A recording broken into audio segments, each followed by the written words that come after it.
Hello, readers. Welcome to another reading class with me, Miss Taylor. I'm glad you're here. All right, are we ready to read? Do we have our textbook? Got my textbook, workbook, bookmark, finger, pencil. Remember, track with your finger. Read each word carefully. Pay attention to end marks. Some of our goals for today: to read with accuracy and expression, understand what's happening in the story, make connections to characters' feelings, and enjoy the story. We know that reading is thinking. There's so many things that are going on in our brains as we are reading. We're making connections, we're visualizing, we're asking questions, we're summarizing. We are doing all kinds of things in our brains. Thank you, brain. Alrighty, so we are thanking our brain for doing all kinds of things. Let's see, we had a new vocabulary sentence yesterday. And it was, she demonstrated how animals use oxygen. So everyone, what word names the part of the air you need to survive? Oxygen. What word means showed? Yeah, demonstrated. Nice job. Alrighty, let's find lesson 57 in our textbooks. And we are on page 284 today. And we have quite a few word lists here. We have 5 word lists. So we're going to go through these kind of quickly. All right, number 1 is demonstrate. Demonstrate. Let's see. Oh, there we are. Lost my place. Okay. Word 1 is demonstrate. What word? Word 2 is computer. What word? Word 3 is breakfast. What word? Word 4 is aisle. What word? Yeah, that word aisle kind of looks like aisle, but we pronounce it aisle, like you walk down an aisle at the grocery store or something, an aisle. Okay. Let's see. And word 5 is gravity. What word? Nice job, gravity. All right. Let's go to column 2. And column 2, we're going to do this the fast way. Tremble. Cabinet. Darkness. Oxygen. Equipment. Keyboard. All right. And let's go back up to that first word, tremble. If you tremble, it's kind of like you shake, like you might tremble if you're cold, or you might tremble if you're scared. Maybe you can think of a time that you trembled. In fact, I just went outside for a second and it was pretty cold. Ooh, I trembled a little bit. All right, column 3. We'll try these the fast way. Palms. You show me your palms. This part of your hand is your palm. Palm. Gaming.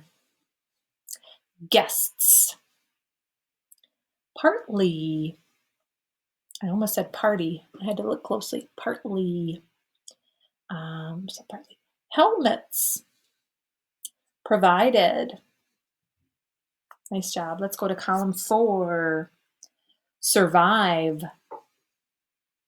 Pressure. Waste. Suit. All right, nice work. So with number 1, survive, if you survive, it means you stay alive, right? We hope to survive in all the things we do. Number 2 is pressure. Remember when you push on something, you feel pressure. And then number 3 is waist, like around your tummy area, your waist, like you put a belt around your waist. And then a suit is some kind of clothing or something you might wear. But since we're reading a story about outer space, maybe it'll be like a space suit. Ooh. All right, and column 5, liquid, baggage, weightless, fastened. Nice job. All right, so Traveler 4. Ooh, let's read about Traveler 4. The inside of Traveler 4 was beautiful. It looked even better than the pictures Wendy had seen. Ooh, so as we're reading, try to get a picture in your mind. I know there's some picture in our book, but also try to imagine, what is your mind creating? What kind of pictures are you imagining or visualizing? The seats were dark red and very comfortable. You could lean them all the way back to form a bed. Ooh, just relax, take a nap. In front of every pair of seats was a cabinet. Inside the cabinet were 2 spacesuits and 2 space helmets. We were right, spacesuits. There was also a little table for writing just below the computer keyboard. And there was even a little TV screen. You could select movies by pressing a button. Or you could just press a button for computer games. Sounds pretty fun. You could press a button to watch movies or computer games. Very nice. All right, everybody, look at the picture in your book. So on the next page, it's page 285, or you could look at the computer screen, but hopefully you have your book open because I'm going to ask you to touch a few objects. So the picture shows a pair of passenger seats and the cabinet with all the things in it. Touch a space suit. Touch a space helmet. Touch the TV screen. Touch the writing table. That looks pretty comfortable, wouldn't you say? All right, let's keep reading. Sydney sat next to Wendy. They kept looking at each other and smiling. But Wendy felt very nervous.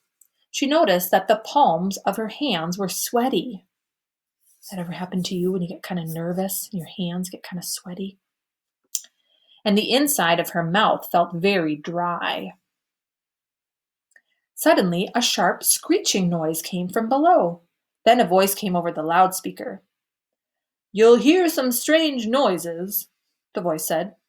"The one you just heard was the elevator in the cargo section below you."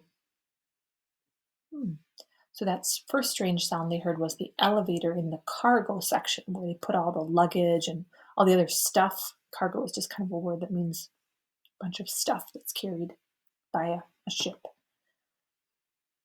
Wendy noticed that a flight attendant was standing in front of the passenger section. He said, "I will tell you about the equipment on this spaceship. As you know, there is no oxygen in space, and there is none on Jupiter. And we know that oxygen is the part of the air that we need to survive. So if there's no oxygen on Jupiter, they must have to bring their own oxygen." The flight attendant continued, "Each passenger has a spacesuit and all the special equipment needed to survive in space." The attendant said, "When we get close to Jupiter, I'll show you how to work your spacesuits and your tanks of oxygen. Until then, do not take your suit from the cabinet." A loud blowing sound seemed to come from behind the passenger section. The flight attendant said, "Those are the engines. We're ready to take off, so lean your seats halfway back, fasten the seatbelts around your waist and across your shoulders." All right, so they're about to take off. They're supposed to lean their seats halfway back and put on their seatbelts. And also, they heard a blowing sound that was coming from behind them. That was the engine. So it's kind of interesting that the engines are behind the passenger section. So the engines are behind them. The flight attendant said, "You will feel a great deal of pressure when the ship takes off because the spaceship is picking up speed very fast. You'll feel as if you're being pressed very hard into your seat. The pressure is no more than you would feel if somebody were sitting on your chest. The pressure lasts for only a few minutes." So the flight attendant is telling them they're going to feel a pressure on their chest as they take off. And that pressure is going to feel like somebody is sitting on their chest. And that wouldn't be very comfortable if someone were sitting on top of you, like if you lay on the floor and someone was sitting on you. That's a lot of pressure. Good thing it only lasts for a few minutes. The flight attendant said, "Remember, when the pressure starts fading, you'll be able to sit up and look out the window." So they won't be able to sit up and look out the window until the pressure starts fading or getting less. So they'll be kind of like stuck in their seats, like, and then eventually they'll be able to sit up. The flight attendant concluded, "If this is your first trip, you'll be very impressed with what you see when you look out of the window." Wendy leaned her seat halfway back. She fastened the belts around her waist and across her shoulders. Her lips felt very dry. The blowing sound was becoming very loud now, very unpleasant. It's like, ooh, what's that loud sound? A voice was saying something over the loudspeaker, but Wendy couldn't hear it over the blowing sound. The blowing sound was now a roar that seemed to make the spaceship tremble. So it's like this roaring sound, probably from the engines, right? And then the spaceship is starting to tremble.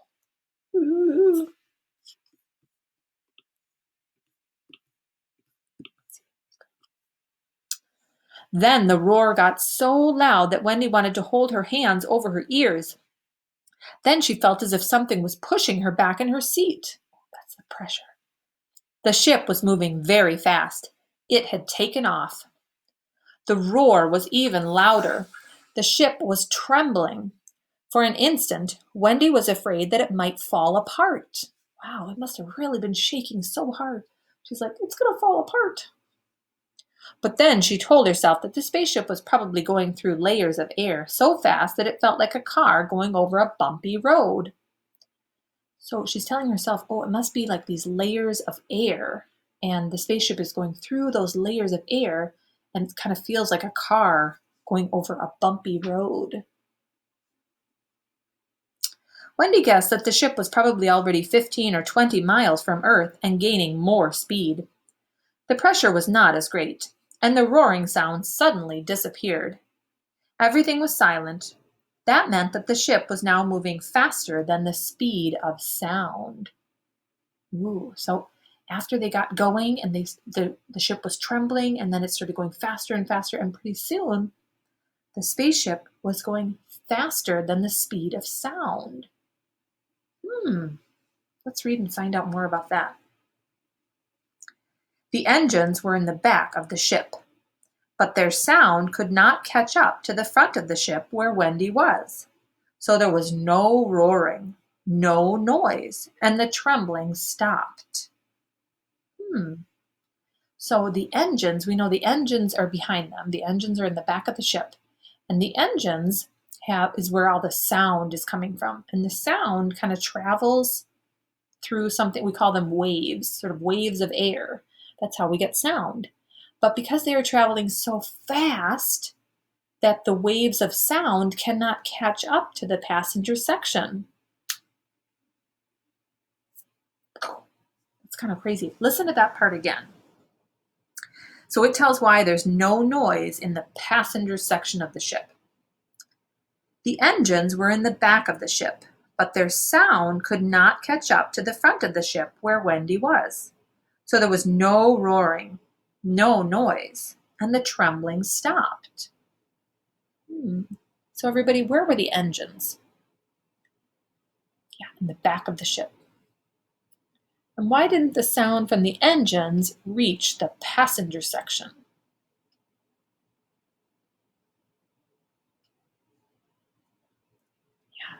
Yeah, it's because the sound that they made, the engines made, couldn't catch up to the front of the ship because the ship was moving faster than sound could move. That's pretty neat. Okay, please read the rest of the story to yourself.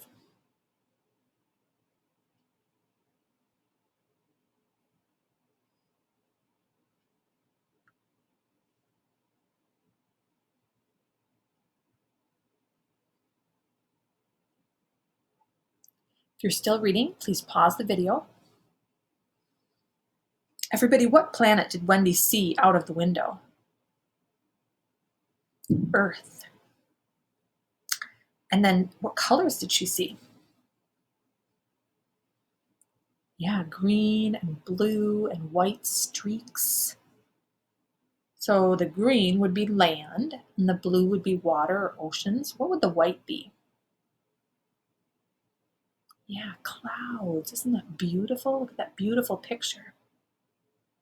What time of day was it for the people who were on the dark side of Earth? Nighttime, yeah.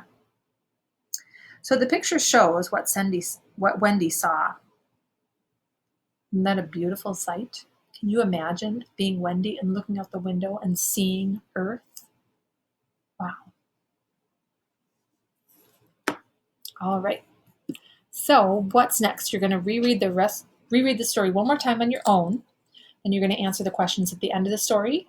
Complete your workbook, read for 20 more minutes, and have a fabulous rest of your day. Bye, scholars.